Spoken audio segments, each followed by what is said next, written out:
Imagens de segurança do voo 981 da Fly Dubai capturam seus momentos finais. Que mergulho íngreme.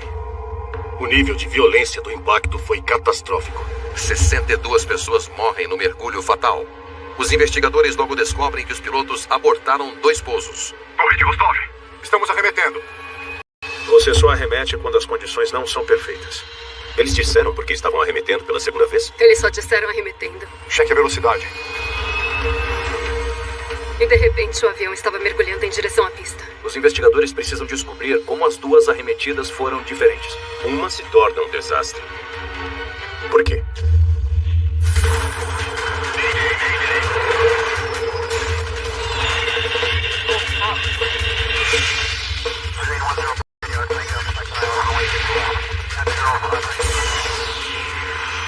Mayday.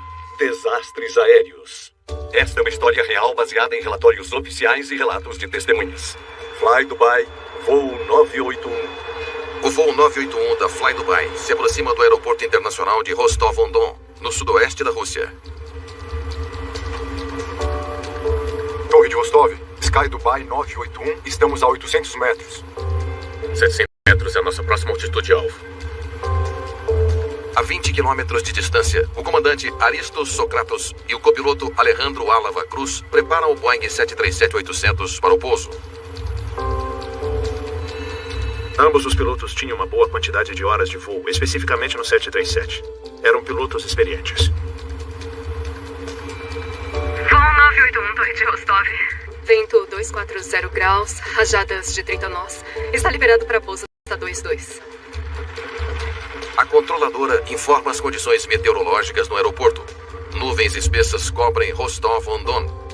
Os ventos fortes estão castigando as pistas. O tempo em Rostov naquela hora era de nuvens baixas e rajadas de vento. Aquilo era típico daquela época do ano para Rostov. Considerando a geografia, com o mar e as colinas ao redor, então sim, você pode esperar alguns desafios. O voo 981 partiu do aeroporto internacional de Dubai às 22h37. É um voo de 4 horas para Rostov-on-Don. É uma viagem turbulenta para os 55 passageiros a bordo. O voo deve pousar em minutos. 150 nós? Aqui, Na aproximação, os pilotos sabem exatamente o que o avião está fazendo e em que condições estão voando. Flaps 30. Flaps 30. Eles vão abaixar seus flaps pouco a pouco quando baixarem o trem de pouso. É um processo muito gradual. Deve ficar meio turbulento e depois deve acalmar. os pilotos esperam turbulência na aproximação, mas antecipam um pouso suave. A pista fica a apenas 7 km de distância, mas há uma ameaça à frente. O radar a bordo detectou ventos perigosos. Uma tesoura de vento é uma mudança rápida na direção e velocidade do vento. Se um piloto experimentar um vento contrário forte que repentinamente muda para um vento de cauda, a aeronave pode não ter sustentação suficiente para permanecer no ar, especialmente em baixa altitude. O alerta de tesoura de vento está embutido nos aviônicos da aeronave para informar que você está entrando em correntes de vento que podem ser problemáticas. Tesoura de vento arremeter. Apenas 300 metros acima do solo, pousar em Rostov-on-Don torna-se muito arriscado. Torre de Rostov, aqui é o 981. Vamos arremeter devido à tesoura de vento. Os pilotos abortam a aproximação. Todo piloto está preparado para arremeter em cada aproximação. É algo que os pilotos fazem de memória. Não precisa de manual algum.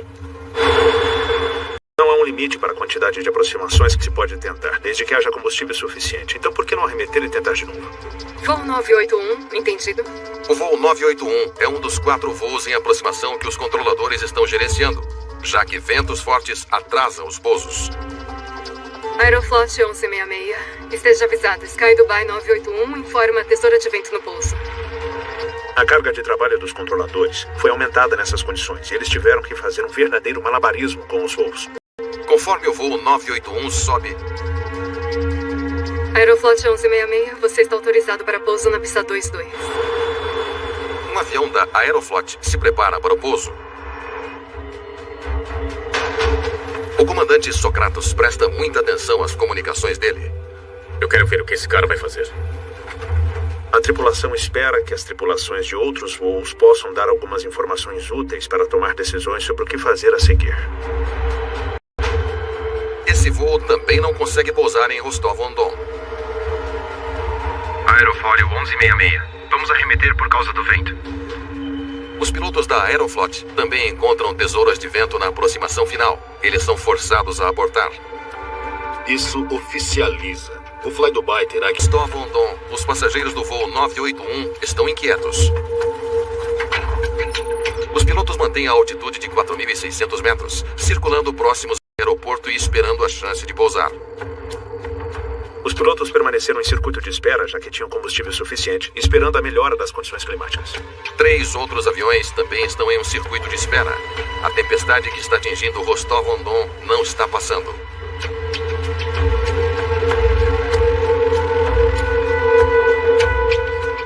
Aerofólio 1166. Estamos alternando. Sky Dubai 981. Para sua informação, o tráfego anterior foi para aeroportos alternativos. Todos os outros voos decidem desviar para aeroportos alternativos. O problema de alternar é que é caro e é inconveniente. Os passageiros não chegam ao destino, têm que ser alojados em hotéis, e é a última coisa que uma companhia aérea de baixo custo quer. O comandante Socratos continua monitorando o radar meteorológico. Finalmente, ele avista uma clareira. Acho que quero fazer uma tentativa. Concordo, vamos tentar. Não é incomum que as tripulações aproveitem se houver uma quebra no padrão meteorológico que forneça condições seguras para pousar a aeronave. Sky Dubai 981, solicito descida para outra aproximação.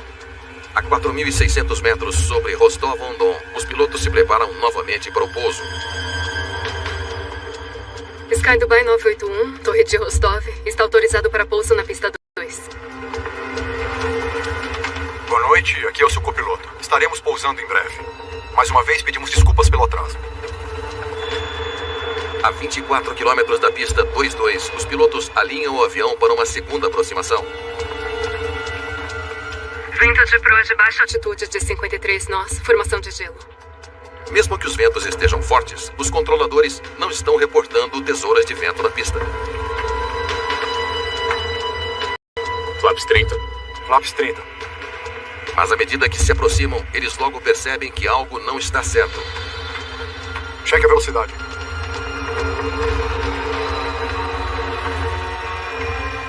Certo, arremeter. Os pilotos executam outra arremetida.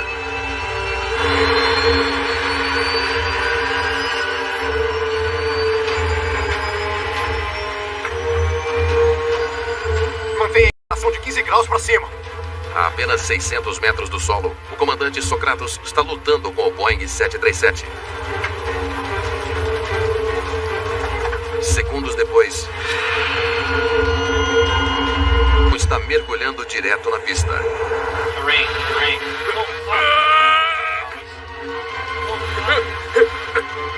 Ah, meu Deus.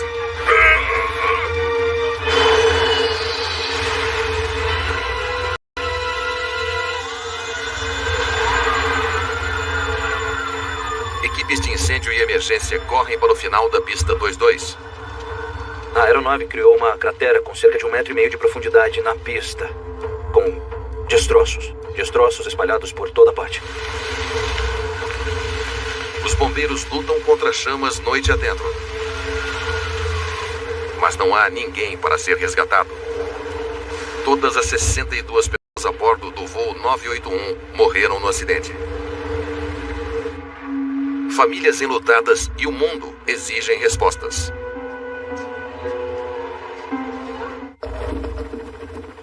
Horas após o voo 981 da Fly Dubai bater na pista de Rostov-on-Don, investigadores da IAC, a Comissão Interestadual de Aviação, chegam ao local.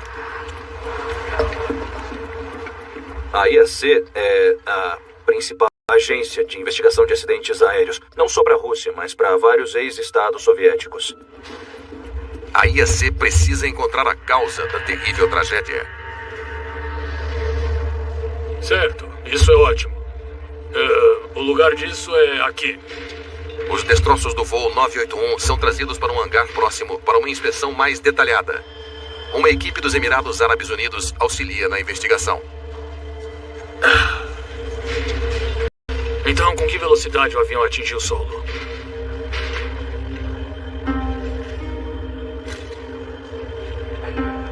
O tamanho dos destroços diria se foi um impacto de alta velocidade, se foi um impacto de baixa velocidade. Os destroços contêm as pistas. Não sobrou muito dele. Tudo estava em pequenos pedaços. Isso descreve uma velocidade muito alta e um impacto violento com o solo. Precisamos saber o que realmente aconteceu. Vamos ver. Os investigadores se perguntam como o avião conseguiu ganhar tanta velocidade durante uma tentativa de pouso. Que mergulho íngreme. As imagens de segurança dão a eles uma visão dos últimos momentos do voo 981.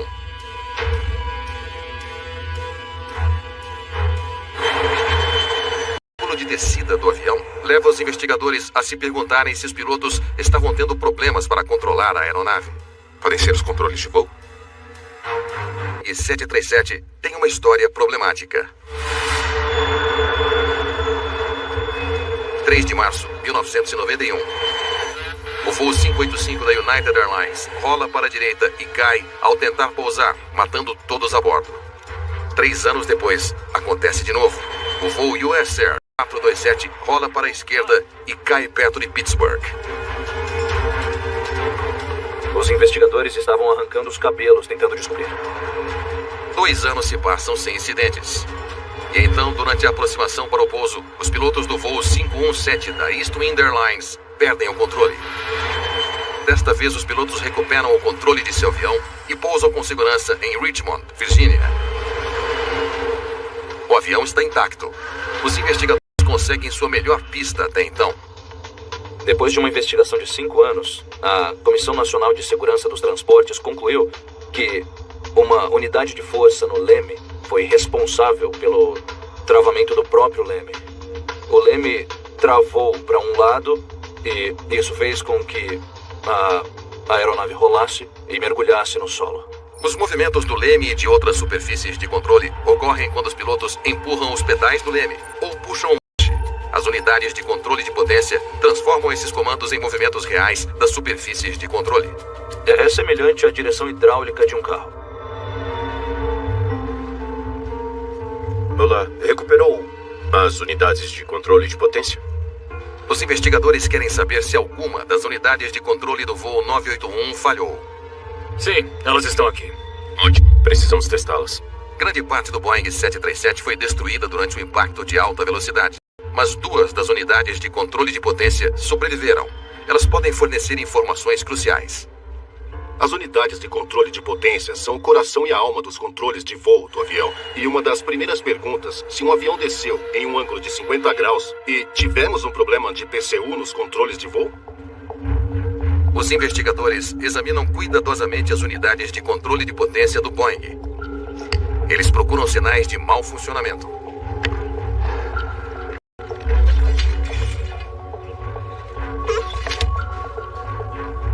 Nada de errado com as unidades.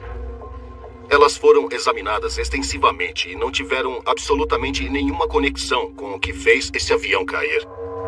Com os problemas de controle de voo descartados, em busca de informações, a equipe se volta para a controladora. Me mostre o que você viu. Eles estavam na aproximação final. Voo 981, Torre de Rostov, está autorizado para pouso na pista 22. Relataram tesoura de vento. Torre de Rostov, aqui é o 981. Vamos arremeter devido a uma tesoura de vento. Sky Dubai 981, faça o circuito de espera conforme a sua conveniência. Eles subiram e iniciaram a espera. Sim, e por quanto tempo? Por muito tempo.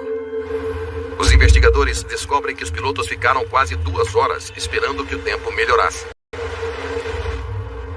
Sky Dubai 981, solicito descida para outra aproximação. Depois pediram para pousar. Mas algo deu errado quando os pilotos fizeram sua segunda aproximaão. Torre de Rostov, aqui é Sky Dubai 981. Estamos arremetendo. Disseram por que estavam arremetendo pela segunda vez? Não. Eles só disseram arremetendo, só isso. E de repente eu percebi o avião mergulhar em direção à pista.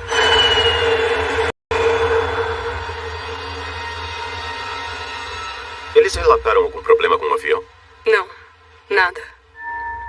Os investigadores da IAC ainda não conseguem explicar por que o voo 981 de repente rolou e mergulhou na pista 22. Algo deu errado na segunda arremetida, mas os investigadores não sabiam o que. Houve algum problema com o avião? Os pilotos cometeram um erro? Ainda não havia como saber. Certo. 2 arremetidas. E uma se torna um desastre. Por quê? Vamos olhar a primeira. Os investigadores recorrem ao gravador de dados para entender melhor por que o voo 981 da Fly Dubai realizou uma arremetida bem-sucedida, mas caiu durante a segunda. Os investigadores precisavam descobrir por que as 2 arremetidas foram diferentes uma da outra. Aproxime um pouco. Veja. Eles confirmam que os pilotos reagiram a um alarme de tesoura de vento durante a primeira aproximação. E como eles responderam? O empuxo aumenta para 102.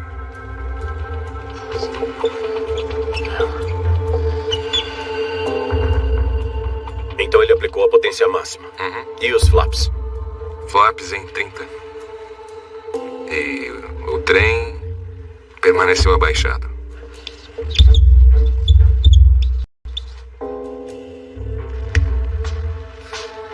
A manobra foi perfeita? Foi sim.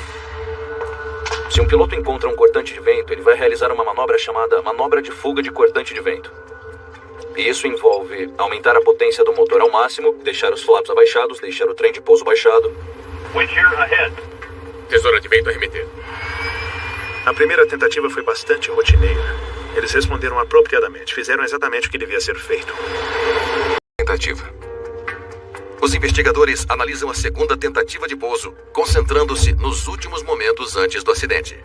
Mas receberam outro aviso de tesoura de vento pela segunda vez? Não, nada.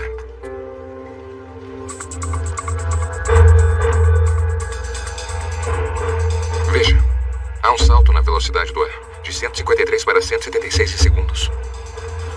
10 segundos antes dos pilotos abordarem, o aumento repentino na velocidade foi registrado. Os investigadores viram a velocidade no ar flutuando por mais de 20 nós em poucos segundos. É uma rajada de vento muito forte. Eles podem ver isso no gravador de dados de voo. Os investigadores determinam que uma forte rajada de vento atingiu o avião. Você pode sentir o vento aumentar no nariz do avião. Provavelmente também está movendo o avião um pouco para a esquerda ou para a direita. E não é uma posição agradável para se estar. Como os pilotos responderam dessa vez? Eu vou checar.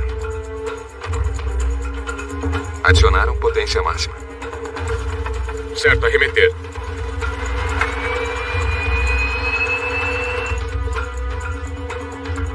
E os flaps e o trem de pouso? Os flaps estão recolhidos. Trem de pouso recolhido. Os dados revelam que na segunda arremetida, os pilotos realizaram um procedimento diferente. Eles não realizaram a manobra de fuga da cortante de vento durante a segunda arremetida. Bom, parece que eles estavam fazendo uma arremetida padrão. Em uma arremetida padrão, os flaps e o trem de pouso são recolhidos.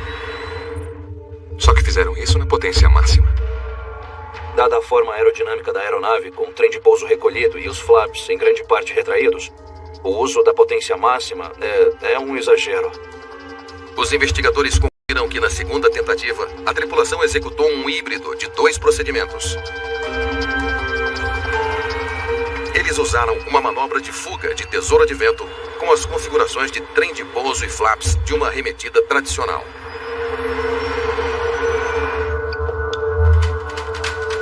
Então, o que isso faria com um avião? Temos que olhar todos os fatores envolvidos.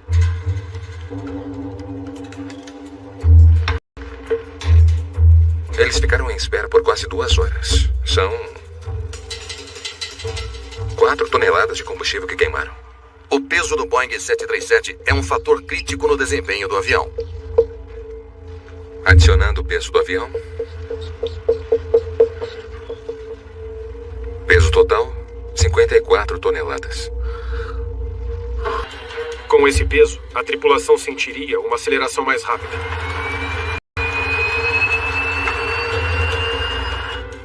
Potência máxima, sem arrasto, de flaps ou trem de pouso, baixo peso. Este avião poderia estar acelerando perigosamente rápido. Essa é realmente uma situação acelerada. Esse é um avião muito potente, fazendo uma coisa que parece que acabou de entrar em pós-combustão. Quão mais rápido este avião ganhou velocidade na segunda arremetida? Precisamos fazer um modelo disso. Cabia mesmo aos investigadores examinar mais a fundo a questão da aceleração. Os investigadores recorrem a um modelo de computador para responder a uma pergunta crucial. Aqui estão os dados da primeira e da segunda tentativas. Como a taxa de aceleração difere no início das duas tentativas?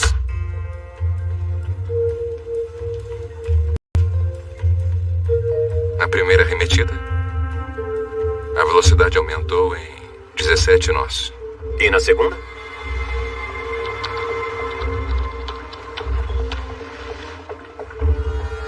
Na segunda arremetida, 25 nós de incremento. Tem uma diferença de 8 nós entre as duas arremetidas. Foi uma parte importante das descobertas quando eles perceberam que existia uma diferença de mais de 40% entre a aceleração da primeira para a segunda arremetida. O aumento da aceleração poderia ter afetado os próprios pilotos? Eles calculam o impacto da segunda arremetida.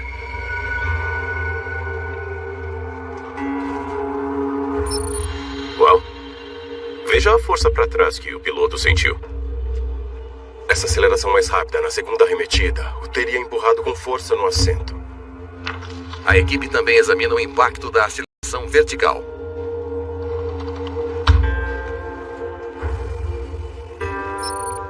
A força G teria erguido os pilotos. O piloto teria sentido uma leve perda de peso. Ele teria saído do assento. Então, uma aceleração repentina como essa, tanto horizontal quanto vertical, vai enganar a sua mente. Os sentidos do comandante Socrates foram o seu pior inimigo? Será que experimentou ilusão somatográfica? Cheque a velocidade. Certo, arremeter.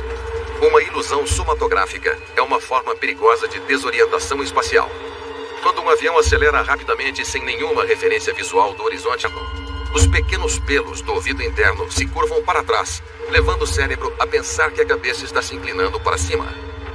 Embora você esteja nivelado, mas se você puder ver lá fora, essa sensação em seu sistema vestibular é avassaladora. E você sabe, você realmente sentiria que está subindo. A ilusão somatográfica é uma das armadilhas mais letais da aviação. Mantenha o nariz erguido. 15 graus. É uma ilusão extremamente convincente. Cenários que não poderíamos ter imaginado. Tragédias aéreas recriadas. Estreia dia 16 no National Geographic. Qual era a arfagem real do avião depois que ele acelerou durante a segunda arremetida? Quase 20 segundos depois, a arfagem real era de 8,8 graus com o nariz para cima. Os investigadores procuram provas de que os pilotos do voo 981 ficaram gravemente desorientados no escuro. Se você imaginar que esse copo de água representa o fluido em seu ouvido, se você acelerasse isso ao longo de uma superfície lisa, a água seria empurrada contra a parte de trás do copo. Muito parecido com isso aqui. Em outras palavras, é o mesmo efeito que se você simplesmente inclinasse o copo de vidro. Tirando as informações visuais, o que tende a acontecer é que o piloto se esquece da aceleração e presume que tudo o que está sentindo é devido à arfagem. E qual foi a arfagem percebida pelo piloto? Combinando a aceleração horizontal e vertical experimentada pelo piloto, podemos calcular a inclinação percebida pelo piloto. Isso é chamado de arfagem ilusória. A arfagem percebida pelo piloto era de 21,6 graus. Eles comparam a arfagem real do avião com a arfagem ilusória do piloto durante a segunda arremetida. 10 segundos depois, o avião está inclinado para cima 3,9 graus.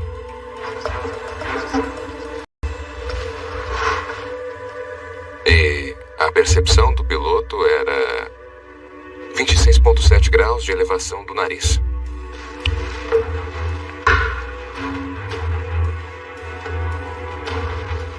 Uau, essa é uma grande diferença.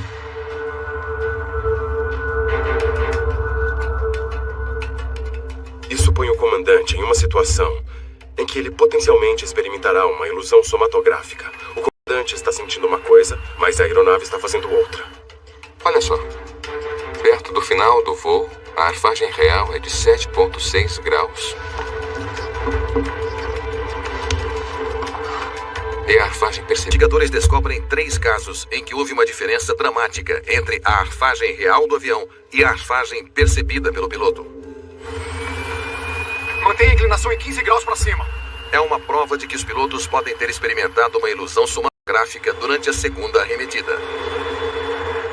A sensação de aceleração rápida pode ter afetado a forma como os pilotos pilotaram o avião. Eles se aprofundam nos dados de voo. O comandante empurrou o manche para frente.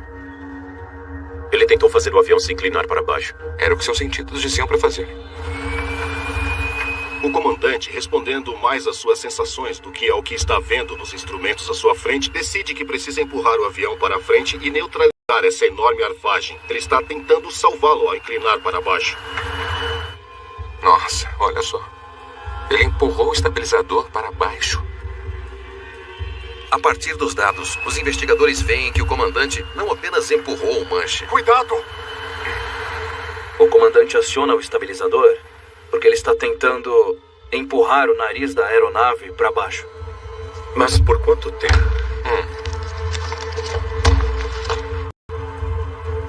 Sim, ele segurou o interruptor do compensador por 12 segundos. Segurar o botão por 12 segundos é algo inédito. Isso nunca deve ser feito por tanto tempo.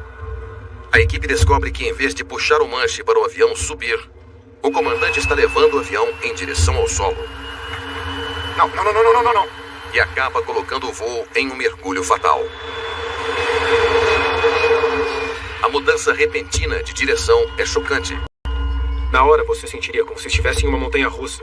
Quando está chegando ao pico enquanto mergulha em alta velocidade. É semelhante a essa sensação. E a arfagem para baixo tem outro efeito desorientador nos sentidos dos pilotos. A arfagem para baixo da aeronave teria feito o comandante e o copiloto sentirem uma mudança dramática nas forças G. Meu Deus! Isso aumentaria a confusão na cabine de comando em relação ao que está acontecendo. Os investigadores concluíram que a força G sobre o comandante causou sua desorientação espacial completa. O comandante empurrando e puxando o manche, pisando no leme, mergulhando, sabe? Isso mostra confusão. Ele estava completamente desorientado. Meu Deus! O comandante tenta desesperadamente se livrar dessa sensação que está sentindo. Mas há uma questão que ainda incomoda os investigadores. O copiloto também estava sentindo a ilusão. Embora as acelerações experimentadas por ambos os pilotos tenham sido as mesmas, a percepção do que está acontecendo, o que eles estão olhando, sua idade, sua experiência. Comece na segunda arremetida, por favor. O gravador de voz da cabine poderia dizer aos investigadores se o copiloto também estava sob a influência da ilusão somatográfica. Certo, arremeter. Cuidado!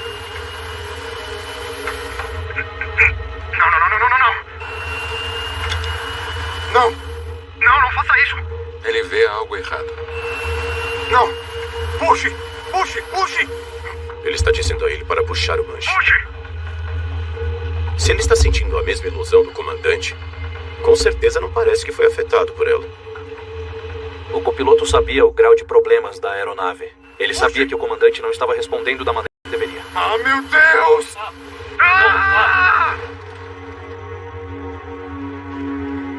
Os investigadores ficam se perguntando por que o copiloto não interveio. Você olha para esse copiloto dando o melhor de si e se pergunta por que não assumiu o controle e disse: o controle é meu.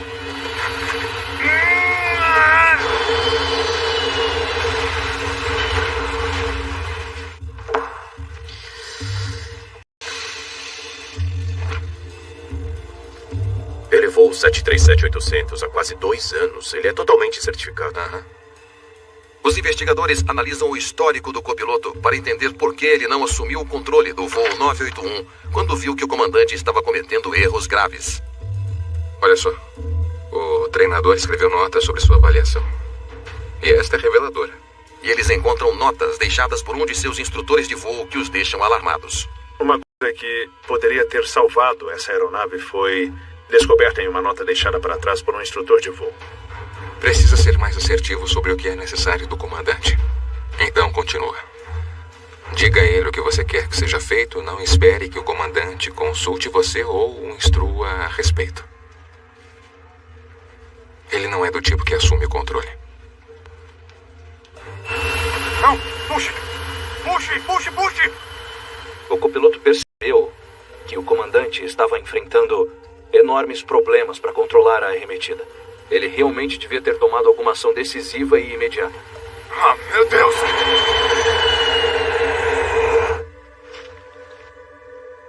Eu ainda não entendi uma coisa. Para começar, por que eles tentaram pousar o avião? O grande mistério era por que essa tripulação estava determinada a pousar em Rostov-on-Don quando todos os outros voos já haviam sido desviados. Uma tempestade estava atingindo o aeroporto de Rostov-on-Don enquanto o voo 981 circulava acima. Os investigadores procuram respostas na gravação de voz da cabine de comando. Sky Dubai 981. Para sua informação, o tráfego anterior foi para aeroportos alternativos. Os outros voos desviaram? Não é preciso. Eu vou continuar voando. Os investigadores não conseguiam entender por que quiseram voar em círculos por quase 2 horas. Eu vou tentar essa aproximação e, se não conseguir, vamos arremeter. E vou para Mineral Nivode, entendido? Comandante, entendido. Com quem ele está falando? Com o despachante em Dubai. Os investigadores finalmente obtêm um indício da razão do comandante para tentar outro pouso. Enquanto o comandante decide se deseja desviar, ele entra em contato com o despachante de voo da Fly Dubai nos Emirados Árabes Unidos. Gostaríamos de recomendar que mantenha o plano máximo possível. Os despachantes gerenciam a operação de toda a frota de uma companhia aérea específica. O despachante e o comandante são corresponsáveis pela segurança do voo. Há uma dança muito delicada que ocorre entre os despachantes e os comandantes. O comandante segue com a recomendação do despachante.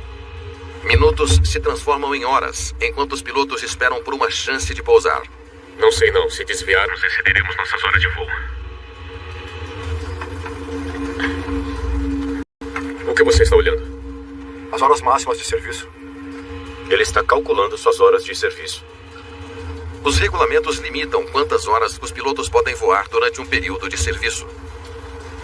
Estamos voando às 5h30. A equipe fica sabendo que os pilotos estavam preocupados com a possibilidade de excederem suas horas de serviço. Pare. Olhe o mapa. Eles estão voando há pelo menos 5 horas. Levará mais uma hora para chegar ao aeroporto alternativo e esperar a tempestade passar. E eles ainda precisam voltar para Rostov-on-Don antes de voltar para Dubai. O desvio os faria ultrapassar o horário de trabalho do dia. Certo. Acho que estará claro quando fizermos essa aproximação. E mesmo se começarmos agora, acho que ficaremos bem. Estaremos bem. Certo.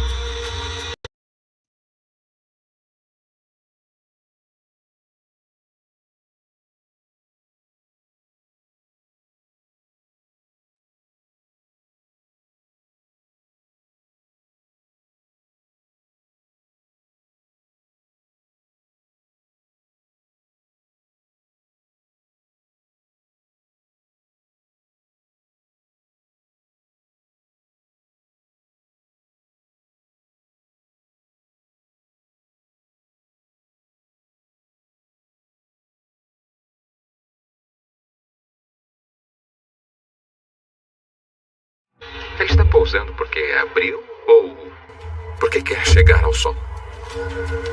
A conversa na cabine de comando antes da segunda aproximação mostrou claramente que não estavam realmente pensando na segurança do pouso, apenas no fato de que queriam pousar. Acho que quero fazer uma tentativa. Eu concordo. Vamos tentar. Interrompa a gravação. Então eles decidem circular por 2 horas, após um voo de 4 horas no meio da noite?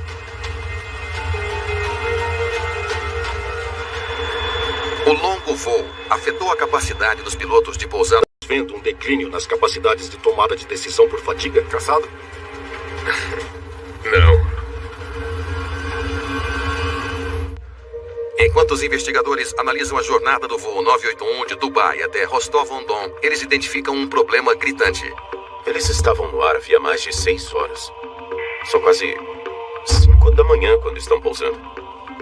O ritmo circadiano é o alinhamento natural do corpo com o ciclo diurno e o noturno. O período de quietude é de aproximadamente 4 horas, entre 2 da manhã e 6 da manhã. Esse é o ponto em que a sua capacidade mental está no nível mais baixo. Acho que quero fazer uma tentativa. Eu concordo. Vamos tentar. Os investigadores determinam que a tripulação estava sofrendo de fadiga operacional quando tentou a segunda aproximação. Boa noite, aqui é o seu copiloto. Estaremos pousando em breve. Mais uma vez pedimos desculpas pelo atraso. A decisão de fazer uma segunda tentativa de pouso em Rostov-on-Don desencadeia eventos que terminam em catástrofe. Cheque a velocidade. Conforme a aeronave é atingida por esse evento repentino, a tripulação é forçada a arremeter de novo. Certo, arremeter. E dessa vez, tudo daria errado. O comandante Socrates executa uma manobra de fuga da tesoura de vento, empurrando o acelerador para a potência máxima. O copiloto executa uma arremetida padrão, recolhendo os flaps e o trem de pouso. Ambos os pilotos essencialmente estavam pilotando 2 aviões diferentes. E isso influencia fortemente a catástrofe que se seguiu. O voo 981 sobe de Rostov-on-Don em alta velocidade. Quando você está com pouco combustível e põe um empuxo no máximo, você vai acelerar. Foi o que aconteceu nos últimos segundos que condenou o voo 981. Mantenha a inclinação 15 graus para cima. Nesse momento, o comandante Socrates trava uma batalha interna. A aceleração da aeronave faz com que o comandante sinta que a aeronave está se inclinando para cima, muito mais do que realmente está. Sua orientação espacial se deteriora rapidamente. Os seus sentidos vestibulares no ouvido médio estão lhe dizendo as coisas erradas. O comandante luta contra a sensação de arfagem para cima de uma ilusão fotográfica, empurrando o manche para frente. O comandante perdeu contato com a realidade do que está acontecendo no avião. E então, o golpe final. O comandante mantém o botão de compensação do estabilizador pressionado por cerca de 12 segundos. Com a força repentina do nariz da aeronave para baixo e o ajuste do estabilizador, a aeronave passa repentinamente de uma subida que o comandante não consegue superar. Meu Deus! Eles estão acelerando rapidamente e o copiloto finalmente segura o manche e tenta puxar. Mas são os controles do lado esquerdo que determinam onde o avião está. E você chega a um certo ponto e não há como se recuperar. Mergulhando a toda velocidade em direção à pista, o comandante Socrates está completamente desorientado. Quando ele aciona o leme no último momento, já perdeu toda a consciência de como o avião está voando.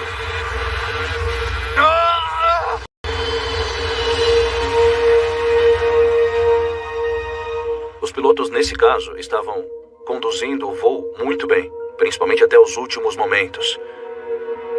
E então, tudo acabou desmoronando.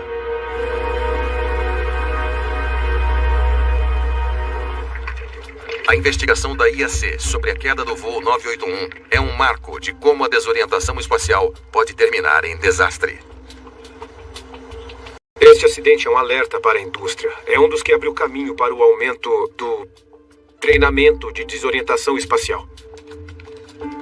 Em seu relatório final, os investigadores culpam uma série de erros do comandante e seu estado psicológico diminuído.